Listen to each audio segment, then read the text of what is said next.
હા, તે એક દી ટાયર ને ટ્યુબ બે વાતો કરતા હતા. બોલો, એ વાતો તો કરે જ ને એકચ્યુઅલી. હા, એટલે ટ્યુબે કીધું ટાયરને કે એ ટાયરા, હે કોને 80 ની સ્પીડે રોડ ઉપર કાકરા ઉડાડ્યા જાવ ને, પણ એ તો અંદર અમે બેઠ્યું એટલે. હા, બાકી અંદર અમે ન હોય ને તો કેદું ના તૂટી ગયા હોય, નખસ્યું ક્યાંય વહી ગયું હોય. અને પછી જો જેવા ટાયર જેવી ગાડી એવા ટાયર, જેવા ટાયર એવી નકશી. તમે જેમ ઊંચી ગાડી, ઊંચી કિંમતની ગાડીમાં જતા જાઓ, એમાં એકદમ નકશી નાની થતી જાય. પ્લેનમાં નકશી જ નહીં, પ્લેનના ટાયરમાં ખાલી લીટી. આવો ગામડામાં ટ્રેક્ટર ને અવડાવડા કાઢ્યા.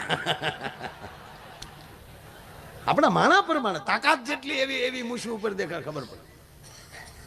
એટલે ઓલી હવા બોલી ટાયર ને કીધું કે 180 ની સ્પીડે જાવ ને, પણ અંદર અમે બેઠ્યું એટલે. તો આપણે ટાયર કઈ મોડા પડી, એને કીધું એ હવા ઈ અમે બહાર કડક આવરણ રાખીને બેઠા એટલે નગર તમે કારુન્યુ ઢોળાઈ ગયો.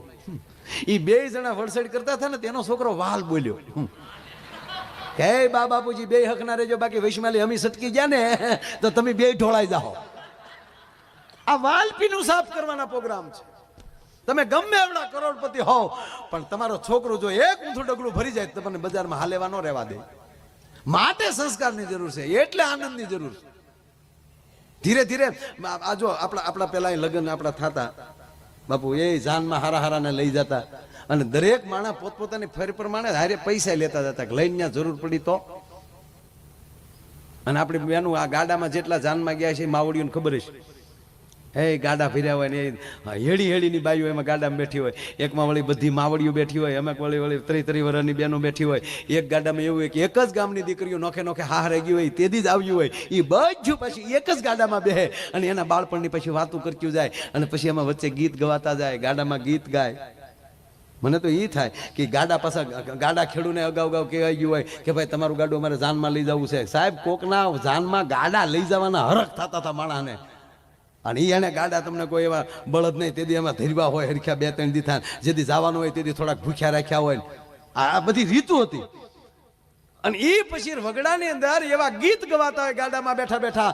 એમાં વળી ગાડા ખેડૂ હરીફાઈમાં ચડે, કોનું ગાડું મોર જાય, એ ગાડા પસડાતા જતા હોય. અને જેવા ગાડા પસડાય એ ગીતની હારોહાર પસડાતા ગળે જે ગળાની અંદર વાઇબ્રેશન આવતા હતા, એ તો તેદુનો વગડો ભાગશાળી કે ગીત એને સાંભળવા મળે. અત્યારે ગીત નથી સાંભળવા મળતા. ક્યાં ગાડામાં બેહીને ગીત વહી જાય મારો રામ જાણે.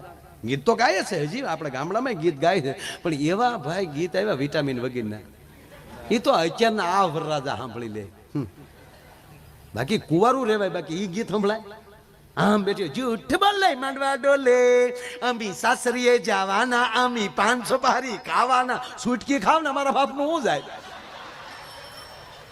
આ ગીત કેવાય કોઈ યાર?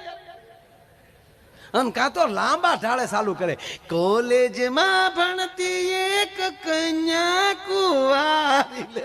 કોલેજમાં તારી ડોહી કન્યા કુંવારી હોય કે ડોઈશું ન ભણવા જાચ્યું હોય?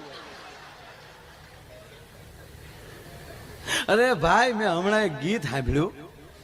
ઓહો, મને એમ છું કે આ ગીત સાંભળવા કરતા તો લેમ્પ ઉતારીને હોલ્ડરમાં આંગળી ભરાવી દેવાય.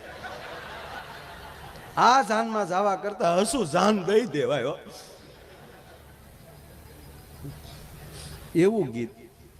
અને એ ખાસ આ મોટી ઉંમરની માતાઓ છે ને, એને બેનું બહુ ખબર છે. ક્યારેક હું તમારી બહેનું તમને પગે લાગીને કહું કે તમે સ્ટડી ભણતા હો કરતા જે કાંઈ, પણ ઘરે બેઠા હોય ને, દાદીમાં એ બેઠા હોય ને, ત્યારે એને જો જૂના ગીત આવડતા હોય ને તો એ બેનું લખી લેજો. એક સમય એવો આવશે કે જૂના ગીત જે દીકરીઓ પાસે હશે ને એના વખાણ થશે. અને સાહેબ, હારી હારી હસ્તીઓ તમને મળવા આવી શકે આવા ગીતના સંશોધન માટે. લખાય તો લખી લેજો, શીખાય તો સવાલ નથી. ખાલી માંડવામાં દીકરી ફેરા ફરતી હોય અને ત્યારે ગીત ગવાતા ને, ગીતમાં એવી શિખામણ આવી જતી હતી કે એ હાહરવેલમાં દીકરીને કેમ રહેવાય.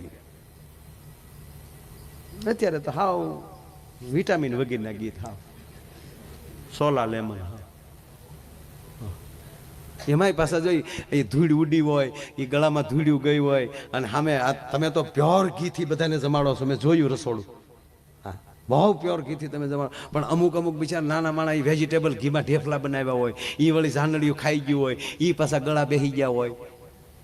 અને એ બંધ ગળે જે પછી બળ કરી કરીને ગીત ગાય, એ તમે કદી સાંભળ્યા? તમે કદી માંડવે જ ન જાય, તમને શું ખબર હોય? હું તો ટેમ્પાના ભાડા લઈને જતો, બીજું કાંઈ કરતો જ નહીં. હા અણવરને ભાઈ